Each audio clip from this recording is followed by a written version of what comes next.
Bienvenue sur FR Délinet. Notre actualité d'aujourd'hui parlera de « Demain nous appartient », spoilé, Aurore a trouvé une partie du secret de ses beaux-parents.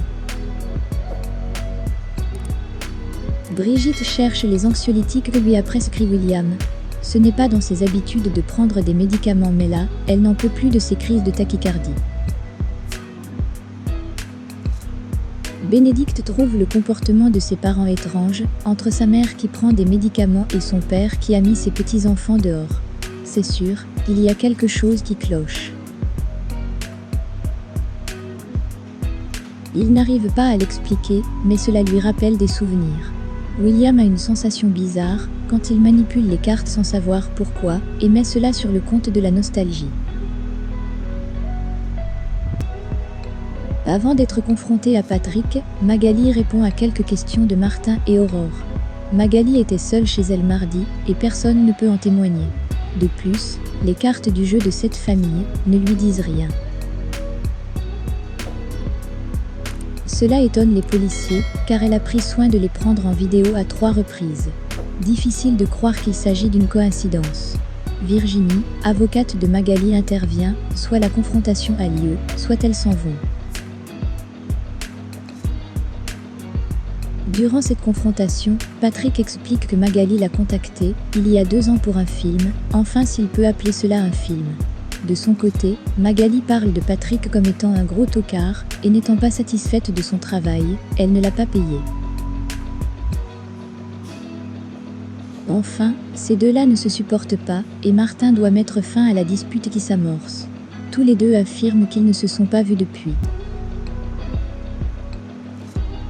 Martin émet la supposition que Magali ait donné de l'argent à Patrick, qui se trouve dans une situation financière difficile, pour qu'il s'introduise chez les Denier. Tous les Denier. L'enquête montre effectivement qu'ils n'ont jamais été en contact ces dernières années. Martin doute maintenant de la culpabilité de Magali et Patrick. Magali est relâchée tandis que Patrick va passer en comparution immédiate pour effraction et tentative de vol. Aurore décide donc d'aller aux archives pour se renseigner sur l'accident de 1983. Aurore et Georges font le tour des articles de cette année et bingo, Georges tombe sur un article daté du 27 juillet 1983 concernant un accident qui implique les parents de William. Solène apprend que Gaspard risque bientôt de partir. Sa mère veut partir de la région pour aller en Bretagne, là où sont ses parents.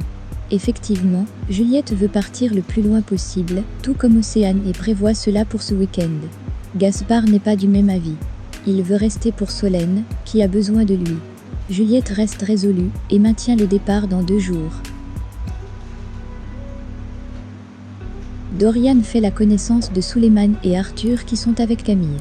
C'est ainsi qu'il apprend l'existence d'un trafic d'animaux sauvages et qu'il fait le rapprochement avec le singe qu'il a vu. Dorian demande donc à Camille de l'emmener dans cette maison. En attendant d'y pénétrer, Dorian parle de ce trafic à son père qui va se renseigner de son côté. Étienne demande cependant à son fils de ne pas prendre de risques inutiles. Mais pas de chance, le groupe d'amis se fait prendre en train de s'introduire illégalement dans la maison par Sarah. Camille explique donc à Sarah les raisons qui les poussent à braver les lois. Seulement Sarah ne peut pas pénétrer comme ça dans un domicile. Il y a des procédures à respecter, mais elle va voir ce qu'elle peut faire. Quoi qu'il en soit, Xavier a été informé des agissements de sa fille, et il est furieux après elle. Une fois un peu calmé, il écoute Dorian. Xavier était déjà au courant, mais il va ouvrir une enquête, ce qui n'exclut pas le comportement de sa fille. Xavier et Chloé ont bien remarqué que Camille et Dorian se plaisent. Ils n'ont d'ailleurs pas tort. En effet, Camille raccompagne Dorian et lui avoue qu'elle trouve cool sa façon d'être, surtout qu'il a tenu tête à son père. Dorian demande à la jeune fille s'il se passe quelque chose entre elle et Suleiman.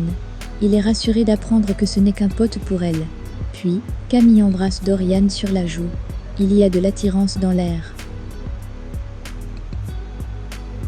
Merci d'avoir regardé et à la prochaine vidéo. N'oubliez pas de vous abonner à notre chaîne. En attendant, faites-nous part de vos commentaires dans la section commentaires ci-dessous. Au revoir.